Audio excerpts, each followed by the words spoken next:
E aí aqui um exemplo prático, né, que foi o que eu já falei para vocês, de autenticação. Então isso aqui é um arquivo de autenticação de um sistema Linux. Então quando eu vou fazer um login, eu requiro que a senha ela passe por aquela biblioteca cracklib, que ela verifica se a senha é forte. Então a senha tem que ter, não pode ser baseada em palavras de dicionário, tem que ter um tamanho mínimo, etc. e tal.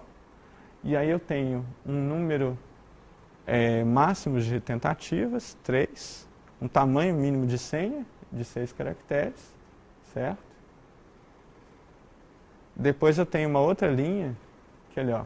Então eu preciso que a senha tenha essa característica. Agora, é suficiente para que eu entre no sistema que essa senha seja reconhecida via um servidor LDAP, que já é a segunda linha ali, é o pan-ldap.so. Então, sendo reconhecida pelo servidor de LDAP, está ok. E como que o LDAP vai reconhecer? Aí é um parâmetro do mecanismo, vai ser pela senha. Certo? Então eu posso ter várias políticas aí. E aí no caso a gente tem 3 políticas, né? A gente vai ver depois que tem um outro problema que são os conflitos. Então pode acontecer que eu tenho várias políticas para fazer a mesma coisa. Como que é o funcionamento então disso daí? Eu tenho o gerente, que vai definir quais são as políticas do sistema, vai configurar esse sistema, vai colocar essas informações em um repositório.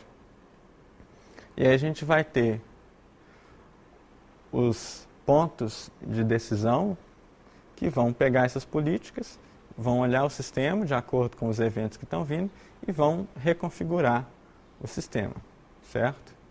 Então eu tenho sistema aqui, eu tenho o meu ponto de decisão que pega as políticas e que vai aplicar em cima do sistema. E aí se eu quero mudar o comportamento do sistema, o que eu faço? Eu mudo as políticas.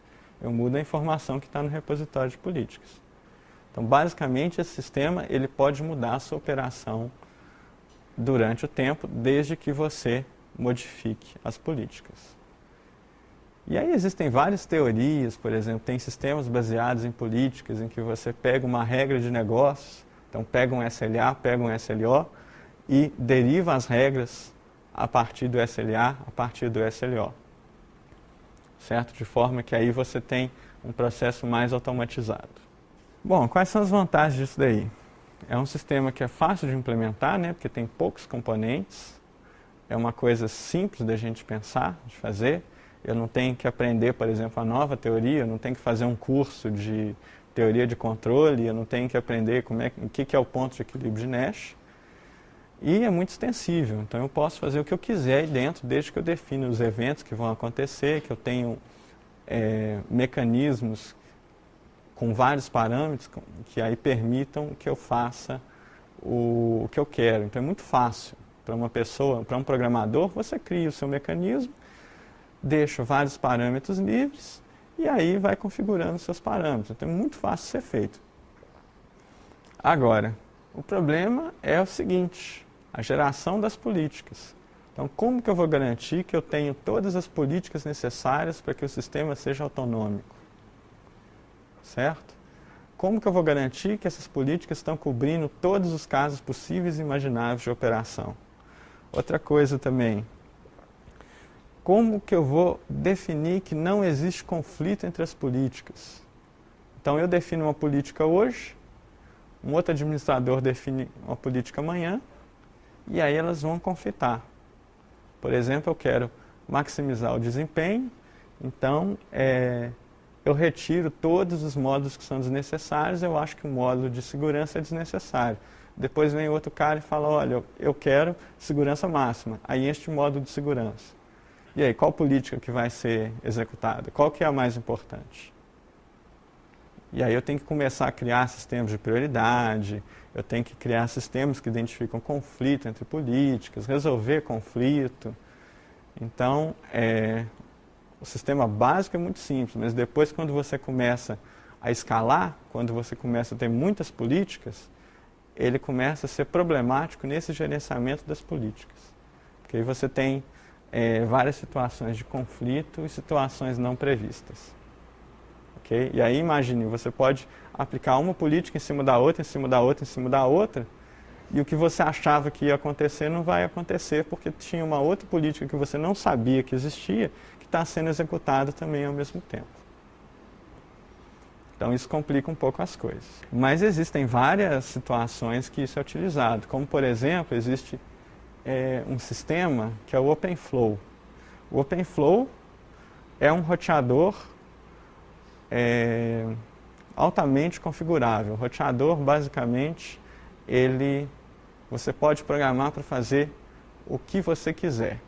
O roteador ele tem algumas operações básicas, que são muito poucas, que é o seguinte: chegou um dado numa porta, joga para outra porta, chegou o dado, grava, chegou o dado, descarta. São 4 ou 5 operações, estão faltando algumas operações.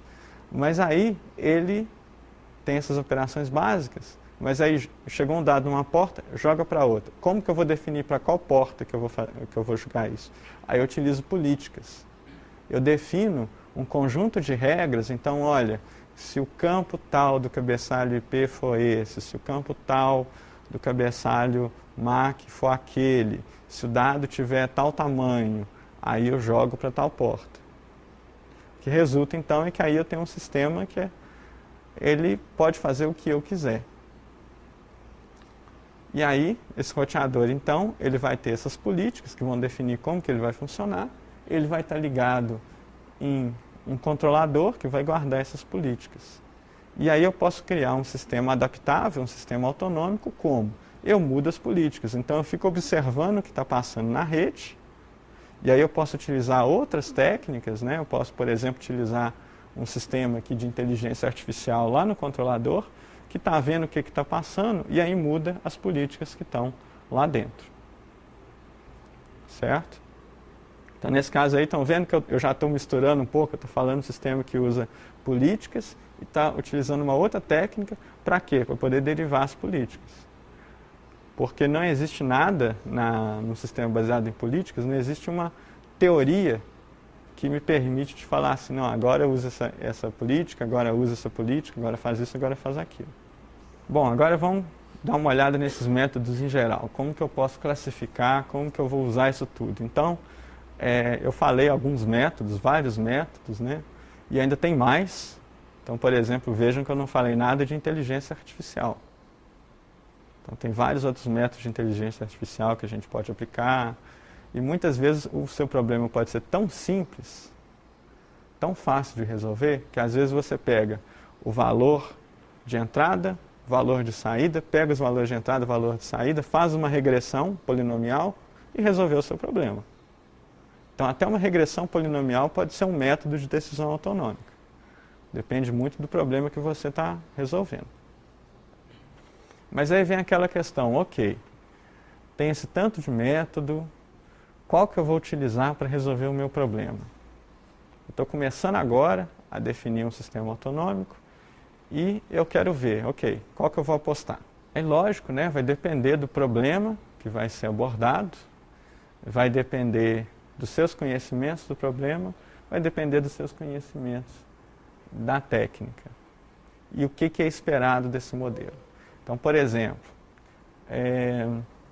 será que eu consigo olhar para o meu problema e eu consigo criar uma função que mapeia os dados de entrada do meu controlador para os dados de saída? Se eu consigo criar uma função, aí eu tenho vários métodos que são interessantes para isso, né? Eu posso usar a teoria de controle, eu posso usar a teoria de jogos. Agora, se eu não tenho essa função, se eu não consigo derivar, bom, aí eu posso tentar uma aprendizagem de máquina, eu posso tentar, por exemplo, um algoritmo bioinspirado. Depois, eu preciso de garantias formais de que esse método vai funcionar? Se eu preciso de garantia, aí, bom, o bioinspirado vai ser um pouco complicado a garantir. Agora, se eu quero uma garantia forte, aí eu posso usar uma teoria de controle, eu posso tentar encontrar qual que vai ser o funcionamento esperado do sistema via teoria de jogos, certo? Então, tudo isso aí me dá uma indicação de para onde que eu vou. E aí aqui, né, eu tenho uma classificaçãozinha. Isso depois a gente vai ver como que vai ser, se a gente vai disponibilizar no site, mas tem também um capítulo que eu escrevi do mini curso e que aí descreve isso tudo lá e ainda tem essa tabelinha. Mas aí, o que ela mostra, mais ou menos? Que método que eu vou utilizar, por exemplo, quando eu preciso de aprendizado? Então, quando eu tenho que fazer um aprendizado, o sistema ele vai aprender enquanto ele está rodando. Alguns métodos não fazem isso. Então, por exemplo, teoria de controle não vai fazer isso, teoria de jogos não vai fazer isso, algoritmos bioinspirados, pouquinho, né? Porque aí, se esse problema mudar muito, ele não vai chegar lá. Aí, por exemplo, aprendizado mais garantido seria aprendizado de máquina. Aí, por exemplo, eu quero verificar se eu tenho um problema de decisão em que é um computador que está definindo a configuração dele mesmo. Bom, então nesse caso é uma decisão centralizada. Eu posso pegar todos os parâmetros de entrada e decidir lá dentro. Agora, eu tenho uma rede, então tem vários componentes que estão atuando, cada componente está atuando de formas diferentes. Bom, então a minha decisão é distribuída. Como é que eu vou modelar o comportamento de cada um? O centralizado pode ser interessante teoria de controle, pode ser interessante aprendizado de máquina. No distribuído, o que é mais recomendado? É teoria de jogos, algoritmos bioinspirados, certo? Então, dependendo da característica, você vai definir o que vai ser utilizado. E aí, vocês podem olhar nessa tabelinha aqui para ver, e aí, o que eu vou fazer? Essa tabela também ela é meio complicada, né? Porque eu estou pegando áreas inteiras da computação e falando, essa tem isso, essa não tem isso. Então aí imagina que ela está mapeando o caso médio. Porque aí vai ter muitas situações, por exemplo, que um método vai fazer uma coisa, mas outro método não vai fazer. Certo? Então eu tenho um algoritmo de aprendizado de máquina que tem aprendizado online, mas outro que não tem. Então, se eu tenho um problema que ele tem que ter auto-otimização, o que tem aprendizado online vai resolver, o que não tem não resolve. Tá?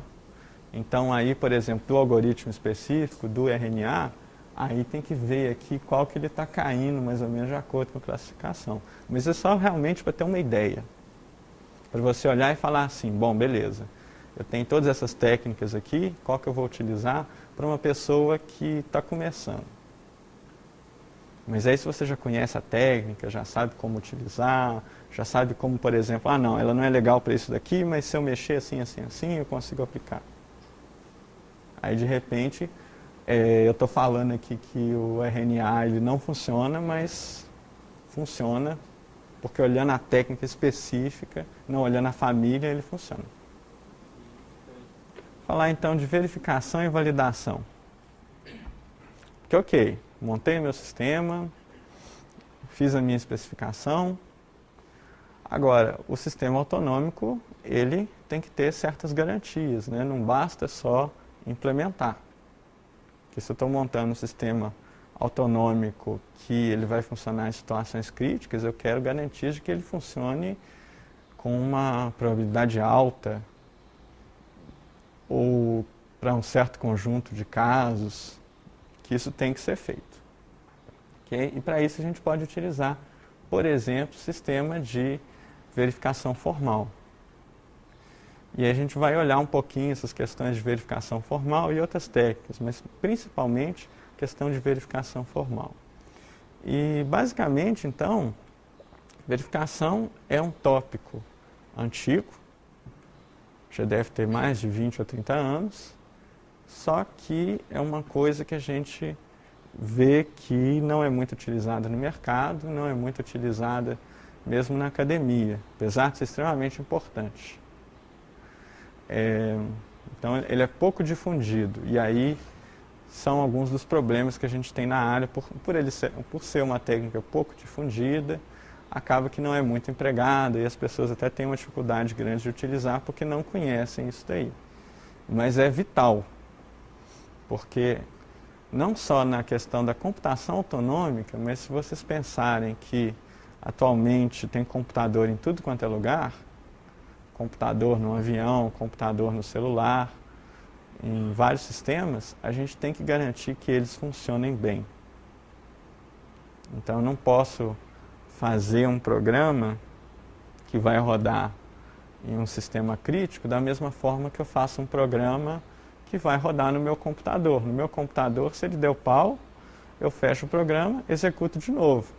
Agora, se está lá na usina nuclear, eu vou parar o programa de controle da usina nuclear, deixar o urânio lá esquentando. Você tem uma saída, né, que era sistema de medida imperial, né, que é o sistema inglês, com o sistema internacional, os valores são diferentes. Bum. O que aconteceu? Não existiu uma verificação formal da especificação, uma verificação ali do funcionamento. Se tivesse feito ali uma verificação, se, dado a junção dos dois módulos ali, o sistema está sempre comportando da forma que eu espero, teria pego isso daí. Se eu tivesse colocado uma verificação que eu quero uma garantia de 100% de que ele está operando como esperado, teria pego isso daí. Ok? Mas essa questão de 100% a gente discute daqui a pouco, que é um grande problema também. Mas aí, pensando nisso tudo, né, pensando que computação agora não é só um negócio que está rodando no seu computador, pode estar rodando aí no espaço, pode estar rodando em qualquer lugar, inclusive, por exemplo, num marca-passo seu, então a sua vida está sendo controlada por um programa, é importante que ele funcione bem. E aí isso já foi definido, tanto por causa disso também, como um dos grandes desafios da sociedade brasileira de computação. Então, eles definiram lá que um dos grandes desafios é o desenvolvimento de software e hardware robusto e confiável. E aí, parte vem aí da verificação formal, tem a questão das metodologias de desenvolvimento, tudo isso vai influir aí. Então, sistemas críticos, sistemas de grande porte, ou sistemas de alta disponibilidade, a gente tem que utilizar a verificação formal. A gente tem que ter algum tipo de validação para poder garantir que esse sistema está rodando da forma que a gente espera. Então, além aí dos foguetes, das naves, a gente tem aparelhos médicos que precisam de ser verificados, validados formalmente. A gente tem sistemas operacionais. Então, um sistema que está rodando um controle em tempo real, eu tenho que garantir que ele dê uma resposta em certo tempo. Por exemplo, eu estou fazendo o controle lá de uma usina nuclear. E aí vão dizer que eu tenho que mandar um comando a cada 100 milissegundos. Se o comando não chega a 100 milissegundos, pode acontecer um acidente. Aí o sistema operacional, você mandou o dado tem que ser processado em 100 milissegundos. Não importando o que ele está executando, se tem 1000 programas, 1 milhão de programas rodando, ele tem que fazer isso. Então, sistemas operacionais em tempo real, eles sempre têm parte do sistema que é verificado formalmente. Sistemas de controle industrial também. Então, tudo isso a gente tem que ter uma verificação formal para garantir que ele está funcionando. Certo? Então, para computação autonômica, né, mesma coisa, o sistema tem que ser robusto. Não pode acontecer isso aqui, né? Eu estou rodando meu sistema, aí parou tudo. Não dá certo. Além disso, eu não quero que as decisões eu tenha que revisar por um ser humano. Eu quero que as decisões sejam as decisões corretas. Eu quero confiar que as decisões sejam corretas. Certo? Eu não quero que aconteça que nem aquele rapazinho ali. Você sabe quem que é aquele rapazinho?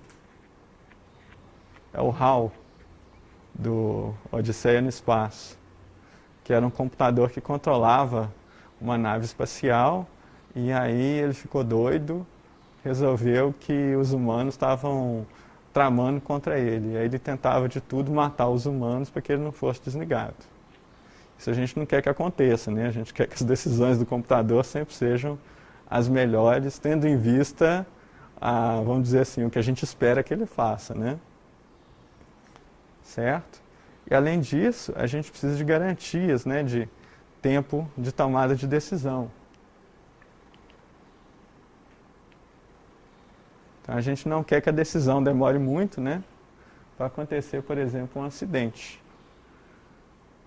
Eu estou lá freando, aí apertando o pé no freio, só que a decisão demora para chegar no freio, e aí a velocidade está muito alta, pum, sair da pista.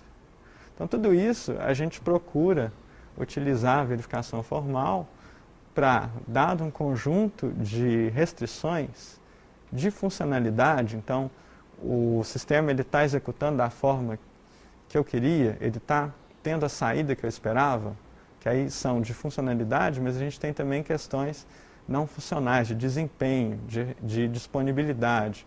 Então o sistema está respondendo no tempo que eu esperava, esse sistema ele está operando para todas as entradas que eu quero, certo?